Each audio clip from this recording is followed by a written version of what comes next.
কত ভুল আপনি করেছেন, কত অন্যায় আপনি করেছেন, কত পাপ আপনার হয়েছে, কত মিথ্যা আপনি বলেছেন, কয় ওয়াক্ত নামাজ ছেড়েছেন, কয় লাখ টাকা ঘুষ খেয়েছেন, কত যৌতুক আপনি খেয়েছেন, কত মিথ্যা আপনি বলেছেন।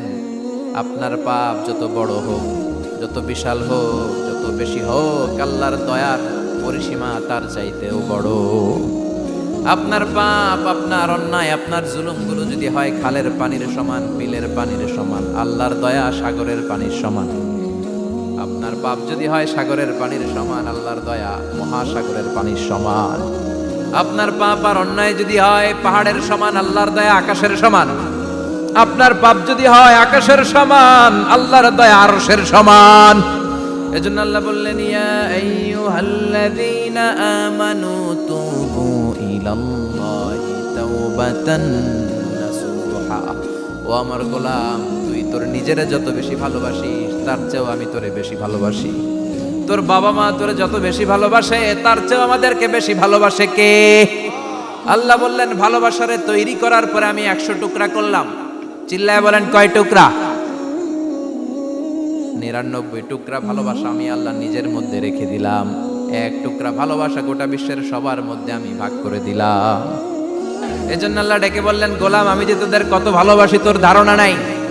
চোখের পানি ছাড়, গুনার কথা স্মরণ কর, তওবা কর। তওবার মতো তওবা করলে সব গুনাহ মাফ করে দিতে পারে কে? বিশ্বনবী বলে, আমার কোনো গুনাহ নাই, তারপরেও প্রতিদিন 70 বারেরও বেশি আমি তওবা করি। আল্লাহে ইন্নী আস্তাগফিরুল্লাহ ওয়া আতুবু ইলাইহি আকসার মিন 70 মাররা। Could you imagine that? কল্পনা করছেন কোনদিন যে নবীর গুনাহ নাই, ওই নবী তওবা পড়ে প্রতিদিন 70 বার, আকসার 70 বারেরও বেশি। আমার পড়া দরকার কয়বার? আপনার পড়া দরকার কয়বার? বিশ্বনবী 70 বারের বেশি বললে আমাদের পড়া দরকার কয়বার? আর আমরা প্রতিদিন পড়ি কয়বার? কথা কন। আমাদের ভুল হবে, ভুল হতে সমস্যা নাই, ভুল হওয়াই মানুষের স্বভাব, কিন্তু ভুল হওয়ার পরে ভুলের উপর অটল থাকা যাবে না। শয়তান আর মানুষের মধ্যে এই মৌলিক পার্থক্য। শয়তান ভুল করে ভুলের উপরই আছে, ঠিক কি না? ক্ষমা চায় নাই, কিন্তু আমরা সকালে ভুল করলে দুপুরে মাপ চাই কার কাছে? 19 সালে ভুল করলে 20 সালে মাপ চাই কার কাছে? মৃত্যুর আগ পর্যন্ত আমরা ক্ষমা চাইলে ক্ষমা করে দিবে কে?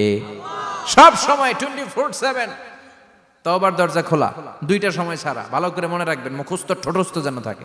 2টার সময় তওবা কবুল হয় না। চিৎকার করে বলেন, কয় সময়? এক হলো বাদাল গারগারা, গরগরানি যখন আসে, মালাকুল মাউত যখন চলে আসে, মালাকুল মাউতরে যখন দেখে ফেলবেন তখন তওবা কবুল হবে নাকি? কথা কন। ফেরাউনের নাম শুনছেন?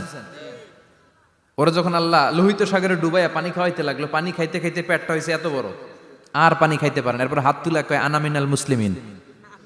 কোরআনের আয়াত, আনা মিনাল, হাত তুলে কয় আমি মুসলমান। ফেরাউন না বলে মুসলমান, আমরা যাবো কই? কথা কও। ফেরাউন হাত তুলে কয় আনা মিনাল মুসলিমিন। আল্লাহ কয়, টাইম ইজ আপ, দেরি করছস। অনেক সময় দিলাম, অনেক সুস্থ রেখেছি, ক্ষমতা দিয়েছি, দাপট দিয়েছি, তখন যদি ঘাটটা নত করে, মাথাটা নত করে একবার ক্ষমা চাইতি, ফেরাউন তোরেও ক্ষমা করে দিতাম। কিন্তু সময় শেষ হওয়ার পরে আমি মুসলমানদের অন্তর্ভুক্ত বললে কোনো লাভ হবে নাকি? আল্লাহ বলল, সময় নাই, সময় শেষ। কারণ মুসা আলাইহিস সালামের চাচাতো ভাই অনেক দাওয়াত দিল, জাকাত দে। কারণকে জাকাত দিব না, এই সম্পদ আমি কামাইছি, আল্লাহ দেয় নাই। মুসা আলাইহিস সালাম বললেন, তাহলে আযাবের অপেক্ষা কর। আযাব চলে আসলো। আল্লাহ বলেন, মুসা সেফ জোনে যাও, সরো, এখনই আযাব। ফাখাসাফনা বিহি ওয়া বিদারিহিল আরদ।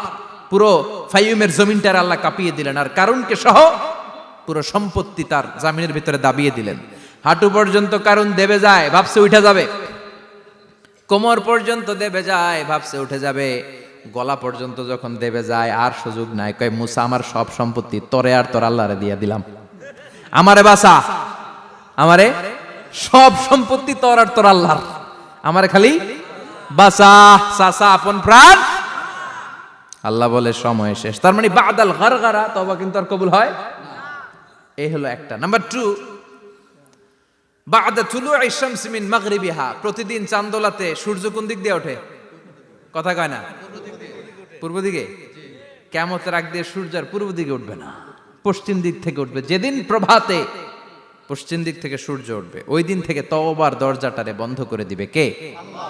তার আগ মুহূর্ত পর্যন্ত জীবনে যত গুনাহ করেছি, অন্যায় করেছি, চোখের পানি ছেড়ে ক্ষমা চাইলে ক্ষমা করবে কে? শয়তান আল্লাহরে চ্যালেঞ্জ দিছে, আল্লাহ তুমি আমারে জাহান্নামে পাঠাবা, আমিও তোমার বান্দা করে লয়ে একসাথে জামাতে ঢুকমু। একা ঢুকবো না, একা যাব না, তোমার বান্দাদেরকে সবগুলারে জাহান্নামী বানায়া তারপরে ঢুকমু। তোমারে চ্যালেঞ্জ দিলাম, একটারও জান্নাতে ঢুকাইতে পারবা? আল্লাহকে তুই আমার চ্যালেঞ্জ দিলি? আমি তো সব রাজার বড় রাজা, মহারাজা, আমার চ্যালেঞ্জ দেশ, এত সাহস পাইলি কই? তুই আজীবন ওয়াসওয়াসা দিয়ে পাপ কাজ করাবি, একদিন তাফসীর মাহফিলে এসে আমার বান্দা ক্ষমা চাবে, আমি মাফ করে দেবো, তুই কি করবি? আজীবন অন্যায় করবে, আজীবন পাপ করবে, জুলুম করবে, একদিন চোখের পানি ছেড়ে আমার কাছে কান্নার মতো কান্না করলে আমি সব গুনাহ মাফ করে দেব।